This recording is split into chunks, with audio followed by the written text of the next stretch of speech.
సజీవుడు మన రక్షకుడు యేసుక్రీస్తు నామములో మనకందరికి శుభములు. దేవుడు మనల్ని ఈ విధంగా ప్రేమిస్తున్నాడు. కేవలము ఆయన కృపా కనికరం ద్వారా మనము ఇప్పుడు బతికి ఉన్నాము. ఆయనను స్తుతించుటకు, ఆయనకు కృతజ్ఞతలు చెల్లించుటకు, ఆయనను ఆరాధించుటకు, ఇంకా మనము ఏ విషయములో పరిపూర్ణముగా కావాలనో ఆ విషయములకు దేవుని యొక్క సహాయం కొరకు మనం ప్రార్థన చేస్తున్నాము. ఆయన యొక్క మాటల ద్వారా మనము బలపరచబడుతున్నాము.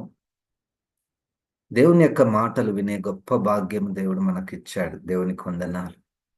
ఈ మాటలు వింటుండగా వినగలిగిన చెవులు, గ్రహించగలిగినటువంటి మనస్సు పరిశుద్ధాత్మ దేవుడే మనకు దయచేయాలి. విన్నటువంటి మాట ప్రకారము నడుచుకునే మనసు కూడా పరిశుద్ధాత్మ దేవుడే మనకు దయచేయాలి. 33వ కీర్తనలో చివరి వచనము ఈరోజు ధ్యానం చేసుకున్నాము. యెహోవా, మేము నీ కొరకు కనిపెట్టుచున్నాము, నీ కృప మా మీద నుండునుగాక. ఇక్కడ మేము అంటే కీర్తనకారుడు దేవుని యొక్క అందరూ కలిసి చేస్తున్నటువంటి ప్రార్థన.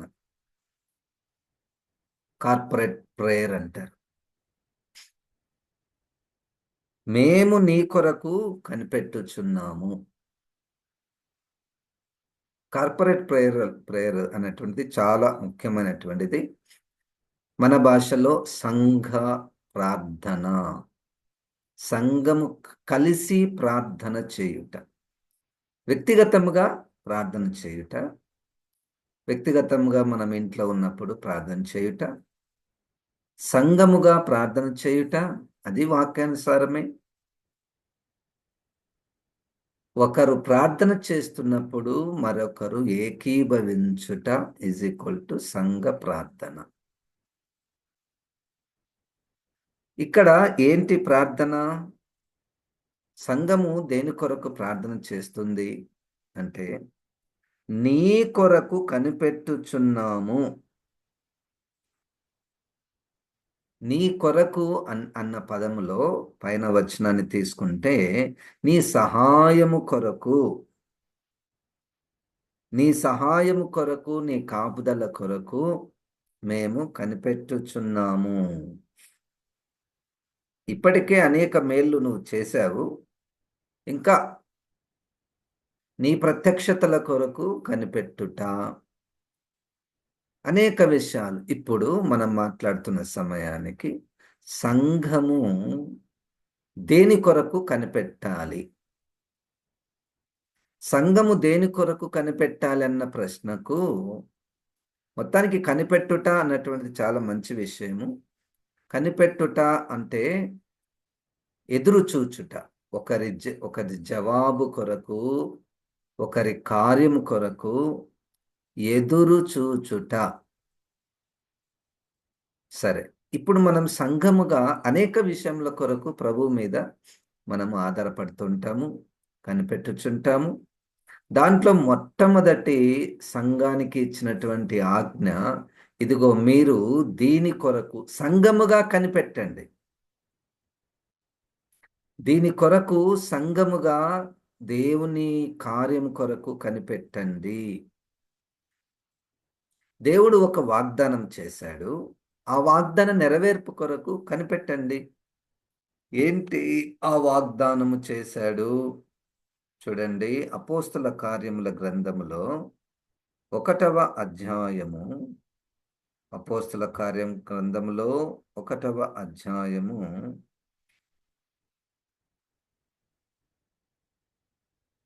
4వ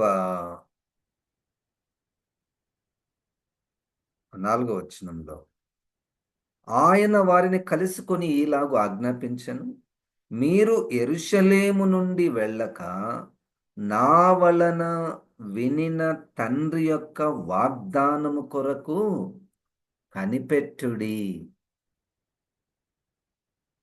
వాగ్దానం కొరకు అందరము కలిసి కనిపెట్టుట.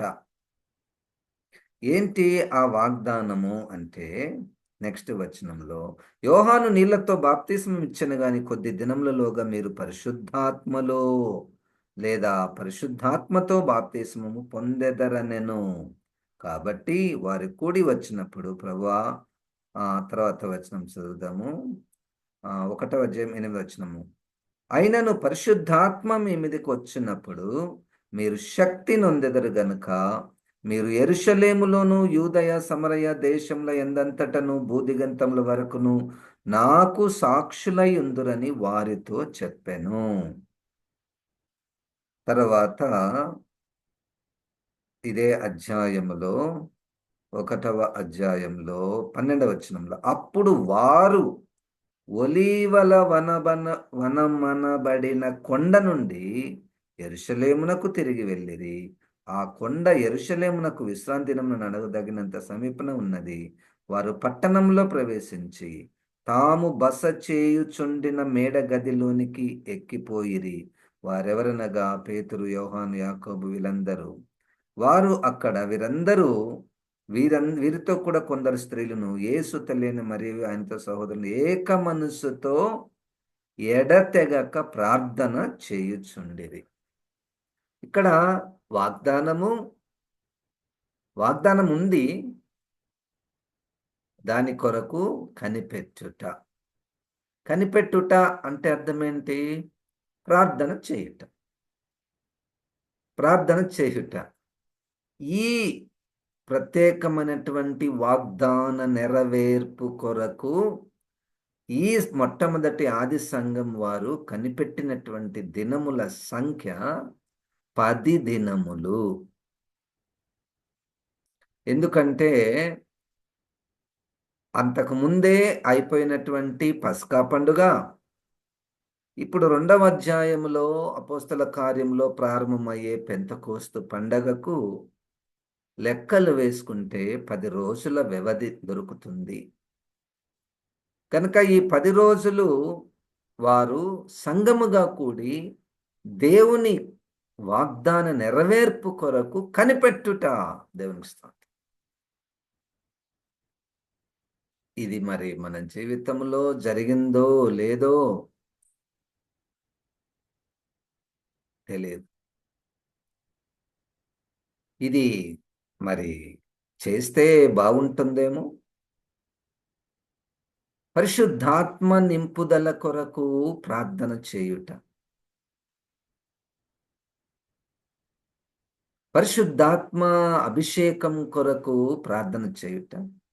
పరిశుద్ధాత్మ బాప్తిస్మం కొరకు ప్రార్థన చేయుట, కనిపెట్టుట. మనకు ఈ మాట వింటుంటే అనేక ప్రశ్నలు. అంటే మనం భాషల్లో మాట్లాడాలన్నా, అంటే మనము పరిశుద్ధాత్మతో నింపబడితే ఎట్లా ఉంటుందో అవి నాకేం తెలియదు. పరిశుద్ధాత్మతో నేను నింపబడ్డానా లేదా ఎలా పరీక్ష చేసుకోవాలి? సాక్షులై ఉందురు, అది గుర్తు. సాక్షులై ఉందురు అంటే క్రీస్తును నేను అంగీకరించాను,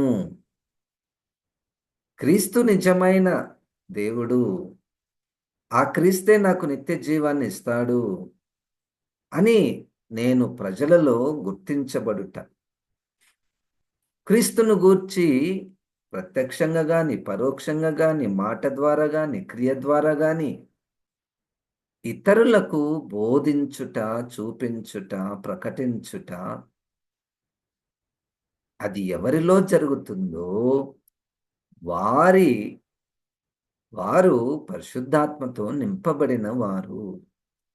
పరిశుద్ధాత్మతో నింపబడిన వారికి యొక్క గుర్తులు 1, 2, 3, 4, 5 కాదు, ఎన్నో. ఇప్పుడు మన అంశం అది కాదు. పరిశుద్ధాత్మ నింపబడిన వారు రకరకాలుగా దేవుడు వారిని వాడుకుంటారు. ఒక మంచి తెలివి జ్ఞానముతో ఒక గుడి కట్టుట కూడా పరిశుద్ధాత్మతో నింపబడినట్టే. వాక్యమే మనం నేర్చుకుంటున్నాం. ఒక ప్రవచనము చెప్పుట ద్వారా పరిశుద్ధాత్మ ద్వారా నింపబడినట్టే. గనక మనము దేని కొరకు కనిపెడదాము? మొట్టమొదట పరిశుద్ధాత్మ దేవుని బాప్తిస్మము కొరకు. పరిశుద్ధాత్మ దేవుని బాప్తిస్మం అంటే కొత్తగా మనం నీటి బాప్తిస్మము అంటే మనకు బాగా తెలుసు. మరి పరిశుద్ధాత్మ దేవుని బాప్తిస్మం ఎట్లా ఉంటుందంటే గుర్తించండి, అది భౌతికమైనటువంటిది కాక ఆత్మ సంబంధమైనటువంటిది. అది పరిశుద్ధాత్మ బాప్తిస్మము. బాప్తిస్మం అంటే ఒక దాంట్లో మునిగిపోవడం. అప్పటి వరకు ఒకటి, ఆ మునిగి అయిన తర్వాత ఒక నూతన సృష్టి, నూతన బిహేవియర్, అది పరిశుద్ధాత్మ బాప్తిస్మము. దేని కొరకు? కనిపెట్టుట. యెహోవా కొరకు కనిపెట్టుట. అది చాలా మంచిది. కనిపెట్టుట, ప్రార్థనలో కనిపెట్టుటకు దానికి వేరుగా ఇంకొక మాట. ఒక్కసారి ప్రార్థన చేయుట, తొందరగా జవాబు కోరుకొనుట, అది మానవ స్వభావం.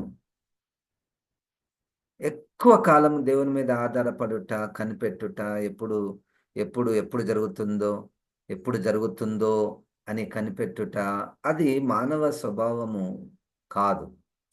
అది దేవుని స్వభావము, ఆత్మ స్వభావము. కనిపెట్టుట ద్వారా మనము ఎప్పుడైతే కావాలనుకుంటామో అప్పటి నుండి వచ్చేంత వరకు ఈ మధ్య కాలాన్ని కనిపెట్టుట అంటారు. మనం ఎప్పుడైతే కావాలనుకున్నామో అప్పుడే మనం అది పొందుకున్నాం అనుకోండి, అది చాలా ప్రమాదకరం. అప్పుడే పొందుకుంటే చాలా ప్రమాదకరం. దాన్ని మనం మిస్యూజ్ చేస్తే ప్రమాదం ఉన్నది. కనిపెట్టుటలో ప్రభువు మనకు ఒక ట్రైనింగ్ ఇస్తాడు. కనిపెట్టుటలో ట్రైనింగ్ అంటే ముందుగానే ఉదాహరణకు పరిశుద్ధాత్మతో నింపబడాలి. దాని కొరకు ఎదురు చూస్తున్నాము. ఈ ట్రైనింగ్లో ఏముంటది? ఆ పరిశుద్ధాత్మ దేవుని గూర్చినటువంటి జ్ఞానము, ఆ పరిశుద్ధాత్మ దేవుని కార్యములు, పరిశుద్ధాత్మను కలిగి ఉన్నటువంటి వారి యొక్క పరిచర్య ఉద్దేశములు, ఇంకా ఎన్నో. ఈ మధ్య కాలము కనిపెట్టుటలో ఈ కాలము మనల్ని సిద్ధపరిచేటటువంటి కాలము. కాబట్టి కనిపెట్టుట. ఇప్పటి వరకు ఆత్మ సంబంధమైనటువంటి విషయాలలో మనం దేని విషయమై కనిపెట్టుచున్నామో, పరిశుద్ధాత్మ దేవుని నింపుదల కొరకు మనము కనిపెట్టుట. రెండవది యేసు రాకడ కొరకు మనము కనిపెట్టుట. యేసు రాకడ కొరకు కనిపెట్టుట. అది ఆ కనిపెట్టుటలో జరిగేటటువంటి విషయాలు ఏంటంటే, నా సిద్ధపాటు బట్టి నేను ఆయన కొరకు కనిపెట్టుట. ప్రభువా, నన్ను ఎప్పుడు నీ వధువుగా చేస్తావు? ఎప్పుడు పవిత్రమైన కన్యకగా నన్ను చేస్తావు? ఇది సంఘముగా కనిపెట్టుట. యెహోవా మేము నీ కొరకు కనిపెట్టుచున్నాము. ఇట్లా కనిపెడుతుంటే, అంటే క్రీస్తు రాకడ గురించి మనం కనిపెడుతుంటే, క్రీస్తు రాకడ కొరకు సంఘము ఎలాగూ సిద్ధపడాలి, అంటే మనకు ప్రకటన గ్రంథము 2, 3 అధ్యాయాలలో 7 సంఘాలను పరీక్షించిన తర్వాత వారికి ఒక సమయము, ఇదిగో నేను త్వరగా వచ్చుచున్నాను, నేను త్వరగా వచ్చుచున్నాను. కాబట్టి మనము మన సంపూర్ణత కొరకు మనము కనిపెట్టుట. ఎవరు ఏ విషయంలో లోటు ఉందో, తక్కువగా కనపడుతున్నారో, ఆ విషయాలు ఎప్పుడు ప్రభా నీ రాకడ సమీపమై ఉన్నది, మా జీవితాలు ఎప్పుడు ఉంటాయో ఎప్పుడు పోతాయో తెలియదు, మరి నేను సంపూర్ణంగా ఉండాలి కదా, ఎప్పుడు నన్ను పూర్తిగా చేస్తావు? దేవుని మీద, ఎందుకంటే అది ఆయన చేయాల్సిందే. ఏదైనా ఆత్మ సంబంధమైనటువంటిది మనం కావాలంటే అది ఆయన కనికరం కృప ద్వారానే మనము అది పొందుకోగలము. దేవునికి స్తోత్రం. ఈరోజు నీకు ఏం కావాలి? ఏమి కావాలి? దేని కొరకు కనిపెట్టుచున్నావు? భౌతికమైనటువంటివి ఉన్నాయి, తప్పు లేదు. దాని కొరకు మనం ఎదురు చూస్తుంటాము, ఆయన సహాయం కొరకు ఎదురు చూస్తుంటాము. సరే, ఇప్పుడు ఆత్మ సంబంధమైనటువంటి వాటి కొరకు ఎదురు చూచుట, కనిపెట్టుకొని ఉండుట. మూడవది దేవుని ప్రత్యక్షతల కొరకు కనిపెట్టుకొని ఉండుట. దేవుని ప్రత్యక్షతల కొరకు అంటే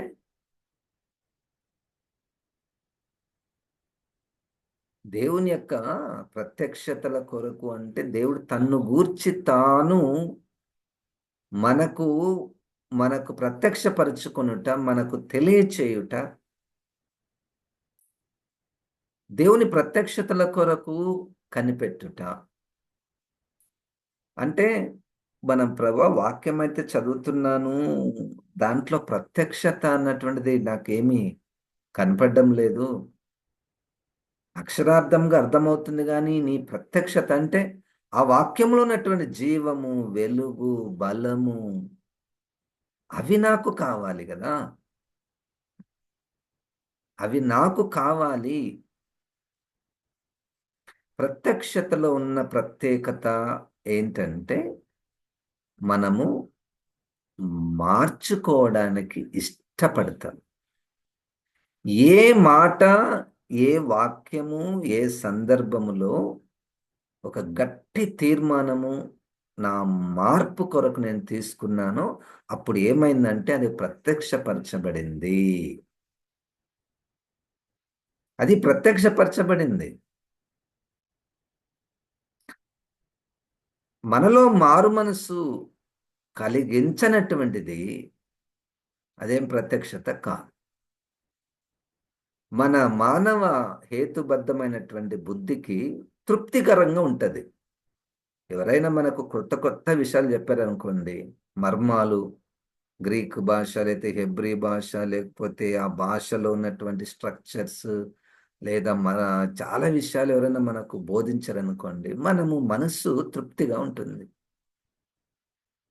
మనస్సు తృప్తిగా ఉంటుంది. మరి ఆశ్చర్యమైన సంగతులు నాకు కనపడలేదే. సంగతులు వినపడ్డాయి, బుద్ధికి సంతృప్తి అనిపించింది. నా బిహేవియర్‌లో మార్పు కొరకు ఏది పనికొచ్చింది? ఏ మాట పనికొచ్చింది? దాన్ని ప్రత్యక్షత అంటారు. దేవునికి స్తోత్రం.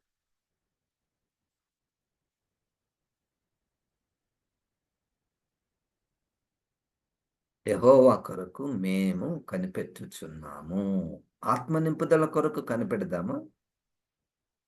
ఎందుకు మనం ప్రారంభించకూడదు? క్రీస్తు రాకడ కొరకు కనిపెడదామా? ఎందుకు మనం ప్రారంభించకూడదు? దేవుని యొక్క ప్రత్యక్షతల కొరకు కనిపెడదామా? ఎందుకు మనము ఆ మాట ప్రతిరోజు చేయకూడదు? నాలుగోది, ఆత్మ సంగములతో చెప్పుచున్న మాట చెవిగలవాడు వినుగాక. ఎన్నో స్వరాలు వింటుంటాం మనము. ఎంతోమంది సేవకులు మనకు బోధిస్తూ ఉంటారు. ఆత్మస్వరము, ఆత్మబోధ, దాని కొరకు కనిపెట్టుట. ఈ స్వరము మామూలు స్వరం కాదు. లేని వాటిని ఉన్నట్టుగా చేసే స్వరము, ఉన్న వాటిని లేనట్టుగా చేసే స్వరము, లేని దగ్గర సృష్టిని చేసేటటువంటి స్వరము. ఆయన మాట్లాడగా ఎన్ని అద్భుతాలు జరుగుతాయో దాని కొరకు కనిపెట్టుట. ప్రభువా నాతో మాట్లాడు.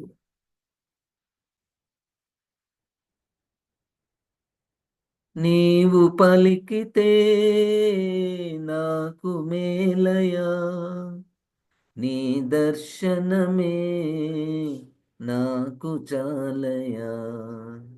నాతో మాట్లాడు ప్రభువా, నీవే మాట్లాడుమయ్యా. దేవుని యొక్క స్వరం కొరకు కనిపెట్టుట, పరిశుద్ధాత్మ దేవుని స్వరము కొరకు కనిపెట్టుట. తప్పకుండా ఆ స్వరానికి మానవ స్వరానికి డిఫరెన్స్ చాలా ఉంటుంది. ఇప్పుడు మనం రోజు నేను బోధిస్తున్నాను, నేను కూడా వింటున్నాను. కానీ పరిశుద్ధాత్మ స్వరము ఎలా ఉంటుందంటే, ఆహా, ఇదా ఇద్దా, నేను ఇదనుకున్నానే, ఇదా, అట్లా ఉంటుంది. ఇప్పటి వరకు నేను ఇది చేసేది కరెక్ట్ అనుకున్నానే, పర్వాలేదు అనుకున్నానే, ఇది కూడా తప్పేనా, ఇది కూడా తప్పేనా. అది పరిశుద్ధాత్మ దేవుని స్వరం.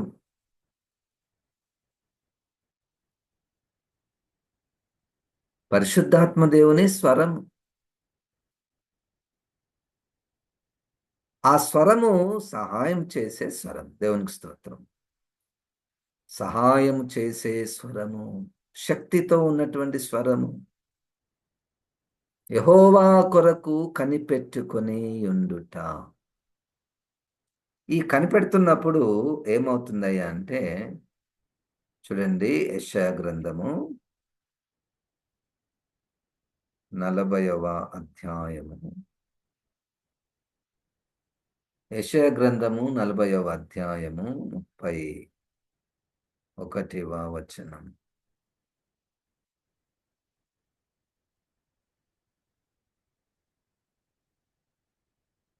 31. బాలురు సొమ్మసిల్లుదురు, అలయుదురు, యవనస్తులు తప్పక తొట్రిల్లుదురు. యెహోవా కొరకు ఎదురు చూచువారు నూతన బలము పొందుదురు. వారు పక్షి రాజు వలె రెక్కలు చాపి పైకి ఎగురుదురు. అలయక పరిగెత్తుదురు, సొమ్మసిల్లక నడిచిపోవుదురు. ఎవరు? ఇది బాగున్నాయి కదా ఈ పదాలు. పైకి ఎగిరేటటువంటివి, ఎత్తుగా ఎదగాలి, ఎత్తుగా ఉండాలి, అసలు అలసిపోకూడదు. అంటే ఏం చేయాలి? ఎదురు చూచుట. ఇట్లా ఎదురు చూస్తున్నప్పుడే ప్రభువు మనకు తెలియకుండానే మనకు బలంను అనుగ్రహిస్తాడు. దేవునికి స్తోత్రం.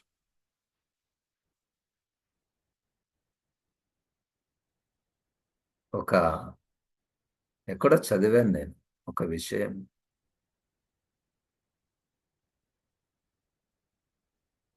చరిత్రలో, క్రైస్తవ చరిత్రలో ఒక రాజు, 3వ శతాబ్దంలో ఒక రాజు. ఆయన పేరు కాన్స్టంటైన్. ఆయన ఒక యుద్ధానికి వెళ్తున్నప్పుడు చాలాసార్లు ఓడిపోయాడంట. మరలా ఇంకొకసారి యుద్ధానికి పోతున్నప్పుడు ఆకాశంలో ఒక శిలువ ఆకారంలో ఒకటి కనపడిందంట. శిలువ ఆకారంలో ఒక విచిత్రంగా కనపడింది. తర్వాత వెళ్ళి యుద్ధంలో గెలిచాడు. గెలిచిన దాన్ని బట్టి ఆయన యేసుక్రీస్తుని అంగీకరించాడు. యేసుక్రీస్తుని అంగీకరించిన తర్వాత వాళ్ళ తల్లి గారికి చెప్పాడంట ఈ జరిగినటువంటి సంఘటన అంతా. అప్పటికే యేసుక్రీస్తు చనిపోయి 300 సంవత్సరాలైంది. అయితే తల్లికి ఒక కోరిక పుట్టింది. ఏంటంటే, అంటే ఇంక అప్పటికే చరిత్ర తెలుసుకొని ఉంటారు కదా! ఆ సిలువ ఏంటి? ఎవరు? ఏం సంగతి? యేసుక్రీస్తు ఎవరు? తల్లికి ఒక ఆశ ఏంటంటే, యేసుక్రీస్తుని వేసిన సిలువ నాకు కావాలి. నువ్వు రాజువు గదా! నువ్వు అనుకుంటే ఏదైనా చేయగలుగుతాం గదా!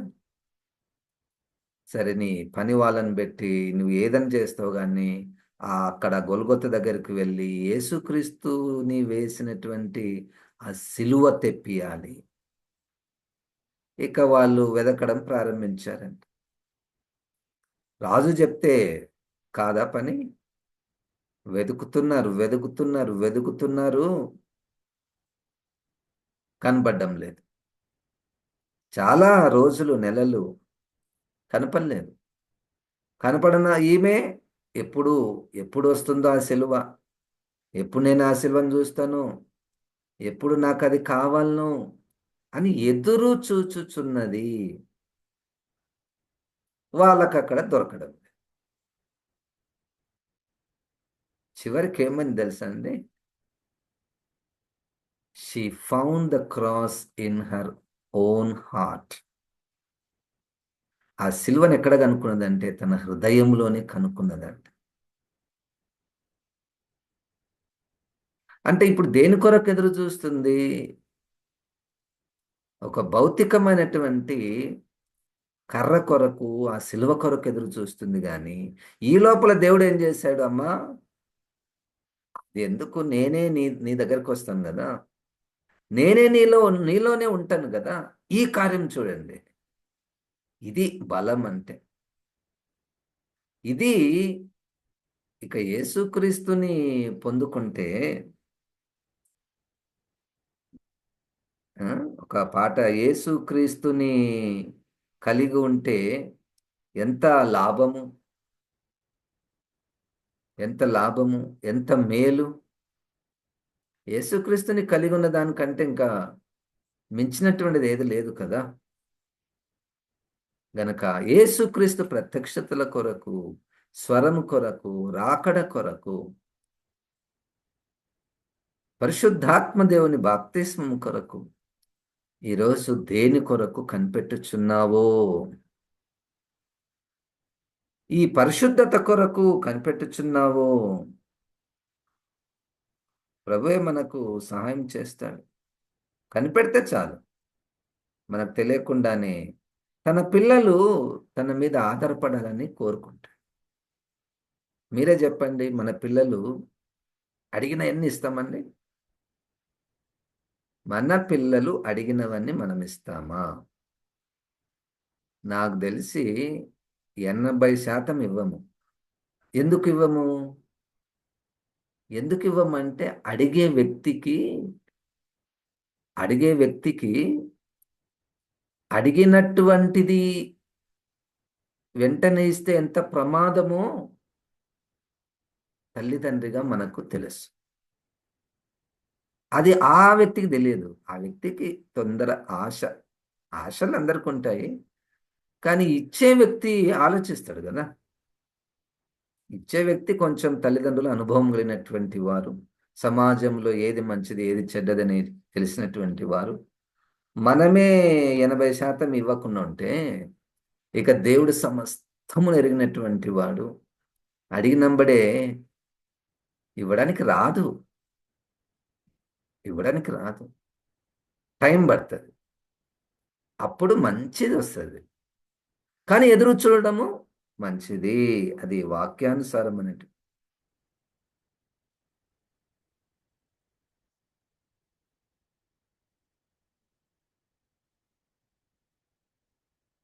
యేసుక్రీస్తు దొరికేనేని ఏమి కొదువింకేమి భయము.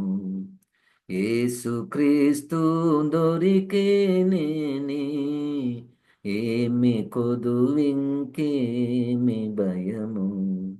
దోసకారి జనులకెంతో గ్రాసమౌనా యేసు పేరు.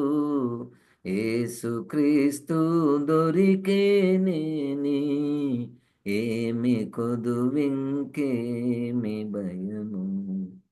తల్లిదండ్రుల కన్నా చాలా తన ప్రేమ మనము మీద. తల్లిదండ్రుల కన్నా చాలా తన ప్రేమ మన మీద. నెల్ల కాలమందు నుంచు యేసుడే మా తండ్రి అవును. యేసుక్రీస్తు దొరికేనేని ఏమి కొదువింకేమి భయము. పరిశుద్ధాత్మదేవా, ఈ మాటలు ప్రభా మా అందరిలో ఫలింపచేయమని యేసుక్రీస్తు నామమున ప్రార్థిస్తున్నాము తండ్రి, ఆమేన్. ఇప్పుడు మన పరమ తండ్రి అయిన దేవుని యొక్క ప్రేమ, ప్రభువైన యేసుక్రీస్తు కృప, పరిశుద్ధాత్మ దేవుని యొక్క సహవాసము మనకందరికి సదాకాలము తోడై ఉండును గాక. ఆమేన్. దేవుడు మనల్ని దీవించును గాక.